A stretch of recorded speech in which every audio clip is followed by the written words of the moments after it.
February 1916. The world was already bleeding, but the true nightmare was about to begin in a small French town called Verdun. This wasn't a battle for territory or glory. It was a calculated plan of industrial slaughter. German Chief of Staff Erich von Falkenhayn had a singular, chilling goal: to bleed France white.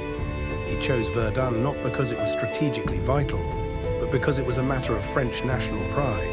He knew they would defend it to the last man, and that was the trap. At 7:15 a.m. on February 21st, the earth ceased to be solid. Over 1,200 German cannons opened fire simultaneously. This was the most intense bombardment in human history. In just 10 hours, 1 million shells fell upon a 6-mile front. The landscape was transformed into a lunar wasteland of craters and fire. Brave men were reduced to dust before they could even see the enemy. As one survivor wrote in his diary, "The sky has become a ceiling of iron, and the earth is no longer our friend." Then came the silence, followed by a creeping yellow-green fog. Chlorine gas. It slithered into the trenches like a ghost, forcing soldiers into terrifying masks that turned them into faceless monsters. Every breath became a gamble with death. In the suffocating mist, the German infantry advanced, not as men, but as specters rising from the smoke. The defense of Verdun was no longer a military operation. It was a struggle for basic survival in a poisoned world. For 300 days and nights, the meat grinder never stopped. The battle settled into a grueling war of attrition.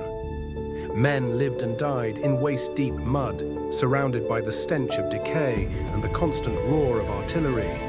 The famous Voie Sacrée, the sacred way, became the lifeline of the city, with thousands of trucks braving the mud to bring fresh souls to the furnace. At Verdun, soldiers didn't fight for kilometers, they fought for inches, and those inches were paid for with the lives of an entire generation.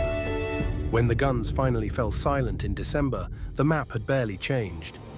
But the world had. Over 700,000 men were dead, wounded, or missing. The hills of Verdun remained a shattered graveyard of concrete and bone.